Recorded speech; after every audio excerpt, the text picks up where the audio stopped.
Hi viewers, it's me Satya from Shutterpick Starting. Today we are going to review the strobe light from Godox AD600Pro Mark 2. Come, let's see what's inside the box. Open this. We have a user manual, charger,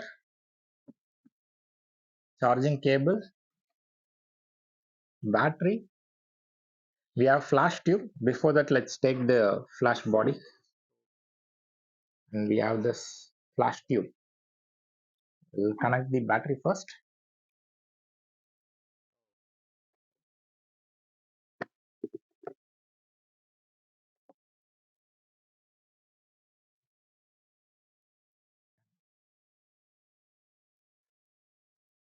Reflector and then cover.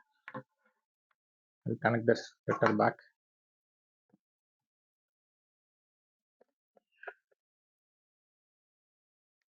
Okay, let's turn on. It's time to turn on.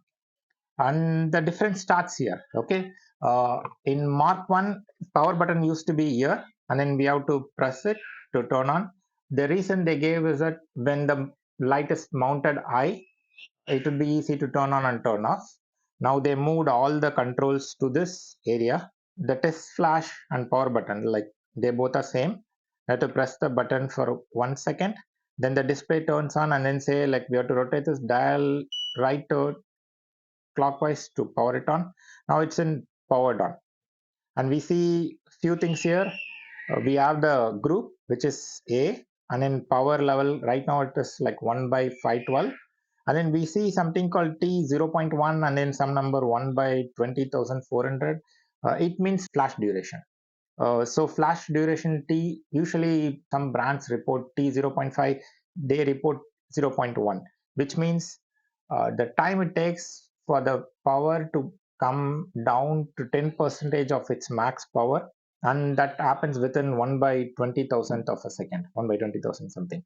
And at the top we see channel number 1, manual mode, and then we have the beep enabled whenever the flash is ready to fire, like we'll hear the beep. And then battery level, which is like around 50% now, that can be seen here too.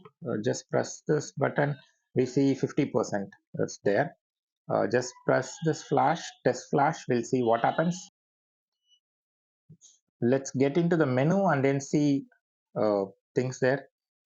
So first one is like wireless mode. uh, Actually, like this is a dial, it is not clickable, and then the set button is clickable to select and then go inside the wireless mode, wireless menu. Like we have to press the set button, like we are inside. By pressing it again, we select the element, and by rotating we adjust the value of the element. We can turn off or turn on. Let's keep it in on. uh, then press select button, set button again. It comes out of that element. Rotate again to go to the next one, and here like we could select and then change the channels. Like 32 channels are possible. Let's leave it at 1. And in group, uh, we can have 16 groups. And then you might have noticed the moment I change the group, here the color light changes. So what they say is that like this is another usability aspect. Whereas when the flash is ready, this turns on, okay, and the color represents the group in which it present. Whenever this flash is mounted somewhere high, it's really difficult to know which group it belongs.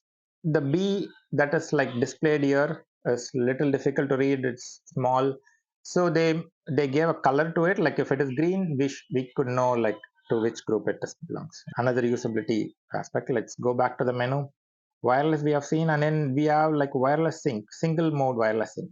In a sense, like if you have X3 trigger, then by single touch, like it changes the channel and ID of this unit to the one that is present in the trigger.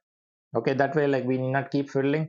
In the trigger we can select the channel that have the best interference aspect, like whichever channel is having the least interference, that could be selected there.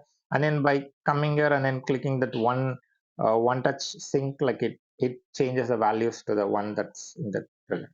Second interesting thing is flash mode. It have 3 modes: uh, freeze, color, and normal. Normal mode is the one that we regularly operate. And the color, in color mode, color is given priority, meaning the color temperature of the flash is maintained. And in the freeze mode, the duration of the flash is like tried to keep it as minimum as possible. Let's see what happens like 1 by 256. We see 1 by 17,000 seconds, 17,540 seconds, T1.0.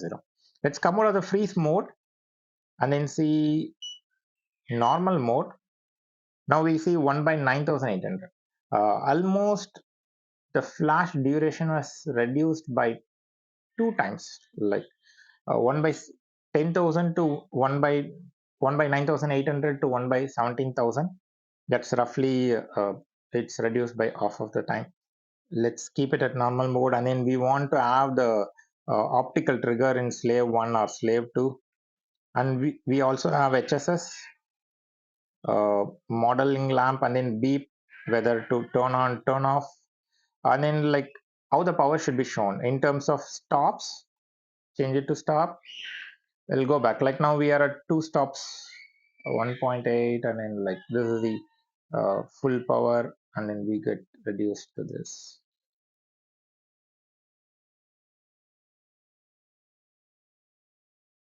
So this is the full power 10, and then let's go back to the type and then see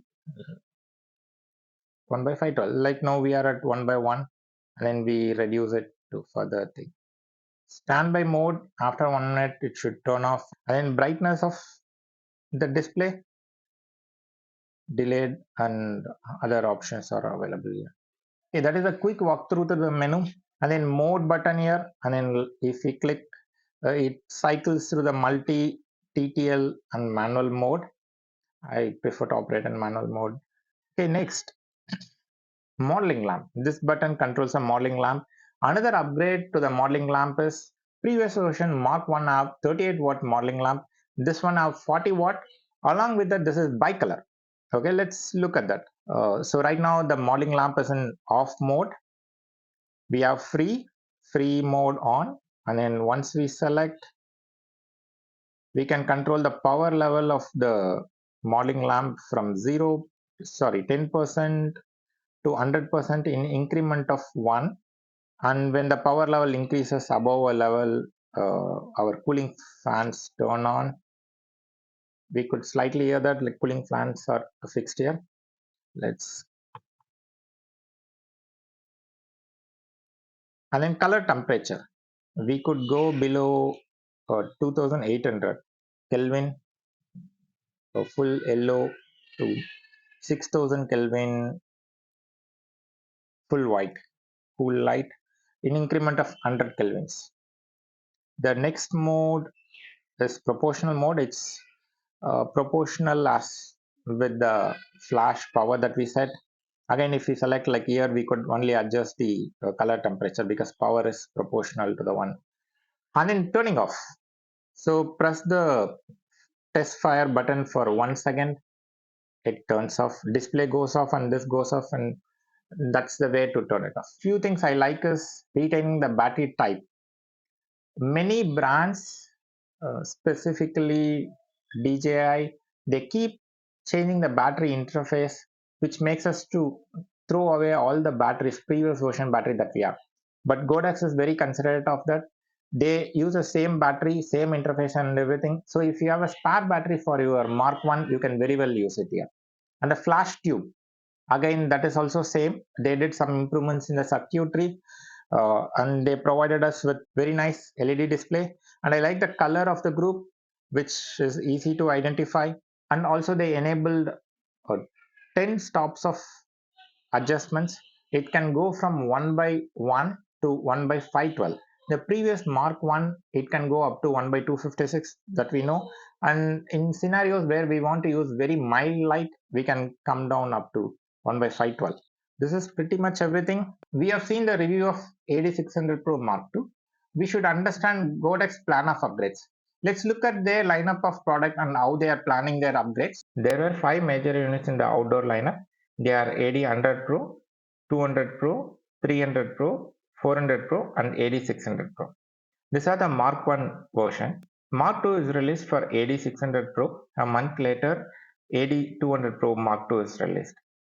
If you look at common features between these two models, one is high resolution color display and color indicator to represent the group. And the third and most important upgrade is bicolor LED. And then overall design of the body and some improvements in the flash duration. If you look at the trigger, similarly X3 have similar features, high resolution display, color indicator for group and so on. From this it is clear that Godox is trying to keep the design consistent among their products. This is not an official news, but it is my guess that next upgrade would be for the AD400 Pro. Soon we could expect Mark 2 of AD400 Pro. The final verdict. Should I upgrade my Mark 1 with Mark 2? Before answering that question, let's look back what are the changes, improvements that we get. The battery and then the flash tube, they are same. Circuitry got improved, which led to a better cycle time as well as the flash duration. We got an improved display and some design changes are there. And the most important thing is modeling lamp.